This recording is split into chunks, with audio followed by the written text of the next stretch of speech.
Hi friends, welcome to Saritha's vlog. எல்லோரும் எப்படி இருக்கீங்க? நல்லா இருக்கீங்களா? பாருங்கள், காலிஃப்ளவர் வாங்கிட்டு வந்துட்டு ஒரு வாரம் ஆகிட்டுங்க. ஒரு வாரம் ஆகிட்டு அப்படியே நல்லா வந்துட்டு போட்டு கவரில் அப்படியே தண்ணி போகாத அளவுக்கு நல்லா ஃப்ரிட்ஜில் வச்சுட்டேன். இப்போ தான் எடுத்தேன். சரி, இதை வந்துட்டு இப்போ கொஞ்சமாக காலிஃப்ளவர் போட்டு குருமா வச்சிடலாம் அப்படின்ட்டு எடுத்து வச்சுருக்கேன். சரி வாங்க, அது எப்படின்னு பார்க்கலாம். ஃபஸ்ட்டு கொஞ்சம் தண்ணி வந்துட்டு அடுப்பில் வச்சுருக்கேன். இதை வந்துட்டு இப்போ இந்த பூவை வந்துட்டு தண்ணியில் போட்டு எடுத்துடலாம். கொஞ்சம் உப்பு, கொஞ்சம் மஞ்சள் தூள் போட்டு எடுத்துடலாம்.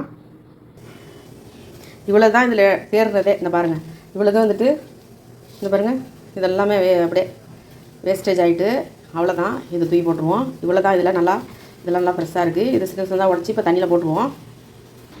ஒரு வாட்டி நல்லா பச்சை தண்ணியில் வந்துட்டு ஒரு வாட்டி நல்லா அலசிடுங்க. அதுக்கப்புறம் இப்போ நம்ம சுடு தண்ணி போட்டுடலாம். பாருங்கள், கல் உப்பு கொஞ்சம் மஞ்சள் தூள் கொஞ்சம் போட்டிருக்கேன். சுடு தண்ணி அடுப்பில் இருக்குது, அதில் பாருங்கள் போட்டேன். பாருங்கள், மஞ்சள் தூள் கொஞ்சம், கல் உப்பு கொஞ்சம் போட்டேன்.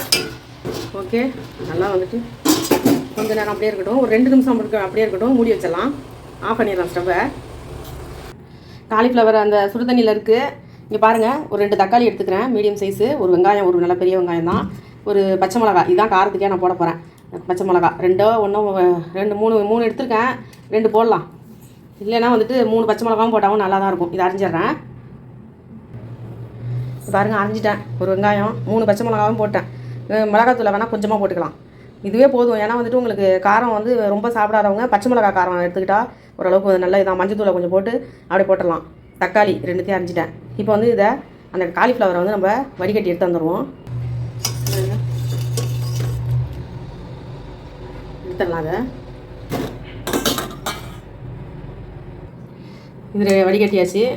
இது மறுபடியும் வேணுனாலும் நீங்கள் இப்போ நான் மறுபடியும் கொஞ்சோண்டு பச்சை தண்ணியில் ஒரு வாட்டி போட்டு எடுத்துட்டாங்க. நல்லா அலசி எடுத்துட்டேன். அவ்வளோதான். சுடு தண்ணியில் போட்டாலே உங்களுக்கு போதும். அதுவே வந்துட்டு உங்களுக்கு ஓரளவுக்கு வந்துட்டு நல்ல புழு எல்லாமே போய்டும் உங்களுக்கு. மறுபடியும் இன்னொரு வாட்டி வேணால் நீங்கள் பச்சை தண்ணியில் போட்டு கூட நல்லா அலசிக்கலாம். நான் இப்போ டக்குன்னு பச்சை தண்ணியில் தான் ஒரு அலசிட்டேன். இதெல்லாம் அரிஞ்சு வச்சாச்சு. அடுத்து நம்ம தாளிக்கிற வேலையை தான் பார்த்துடலாம். இதெல்லாம் ரெடி பண்ணி வச்சாச்சு. அடுத்து வந்து பார்த்திங்கன்னா இப்போ வந்து நான் ஒரு தேங்காய் மட்டும் கொஞ்சோண்டு அரைச்சிக்கிறேங்க. தேங்காவும் இந்த பாருங்க, முந்திரி பருப்பு ஒரு 4 ஊற வச்சு வச்சுருந்தேன். முந்திரி பருப்பு போட்டாலும் போடலாம், போடலைனாலும் இல்லை. போட்டிங்கன்னா கொஞ்சம் நல்லா இருக்கிற மாதிரி இருக்கும். ஒரு 4 முந்திரி பருப்பு போட்டுக்குவோம்.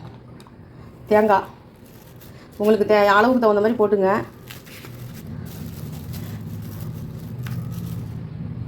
தேங்காய் போதும். தேங்காய் கொஞ்சோண்டு சோம்பு போட்டுக்கிறேன். சோம்பு ஒரு 4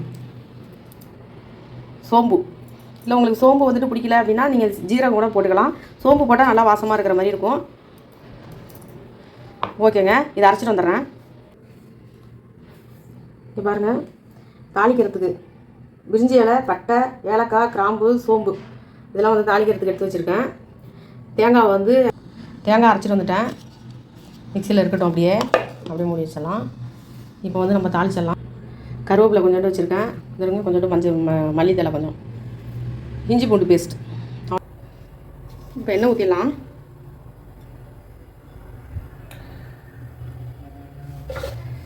எண்ணெய் காஞ்சிச்சு. பட்டை இதெல்லாம் போட்டுடலாங்க.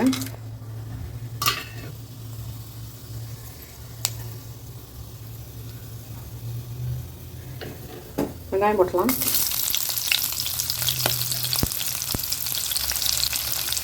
கருவேப்பிலை,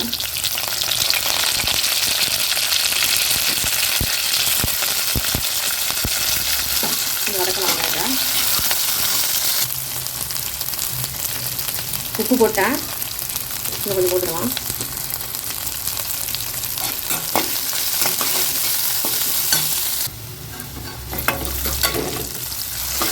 வெங்காயம் ஓரளவுக்கு வதங்கிடுச்சுங்க. இப்போ தக்காளி போட்டுடலாம்.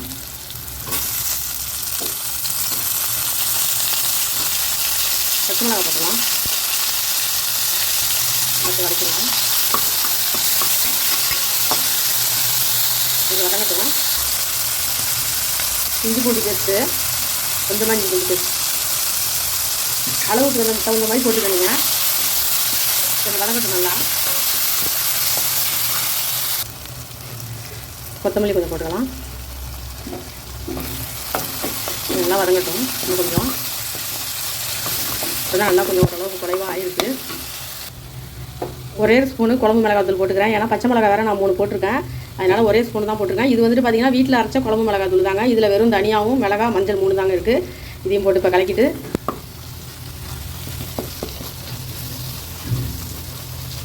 அவ்வளோதாங்க. தண்ணி ஊற்றிடலாம். கொஞ்சமாக தண்ணி, மசாலா வதங்கிறதுக்கு கொஞ்சமாக தண்ணி ஊற்றுறேன்.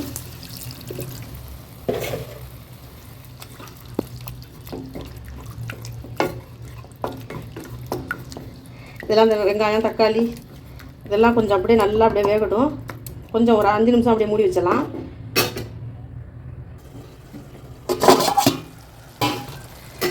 பாருங்கள், மசாலா கொஞ்சம் ஓரளவுக்கு எண்ணெய் பிரிஞ்சு வந்திருக்கு.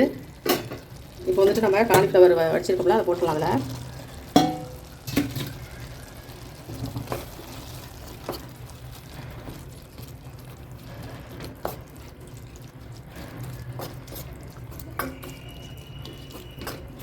இப்போ வந்துட்டு கொஞ்சம் தண்ணி ஊற்றிக்கலாம். இன்னும் கொஞ்சம் தண்ணி ஊற்றிக்கிறாங்க.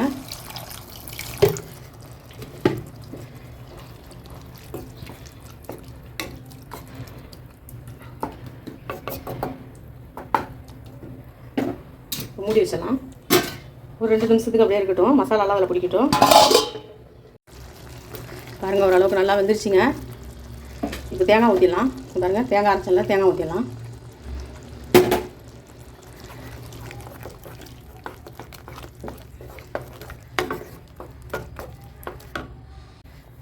தேங்காய் ஊற்றியாச்சு. மிக்ஸி கழுவி கொஞ்சம் தண்ணியும் ஊற்றிட்டேன். இப்போ ஒரு கொஞ்ச நேரம் அப்படியே ஒரு 5 நிமிஷம் அப்படியே கொதிக்கட்டுங்க. ரொம்ப தேங்காய் போட்டு ரொம்ப நேரம் கொதிக்க வேணாம். ஒரு 3 நிமிஷம் கூட இருந்தால் ஓகே தான். மூடி வைக்கிறேன். அருமையான ஒரு காலிஃப்ளவர் குருமா ரெடி ஆகிடுச்சிங்க. இங்கே பாருங்கள், நல்லா சூப்பராக இருக்குது. ஓகே, இதை வந்து இப்போ பாத்திரத்தில் மாற்றிடலாம்.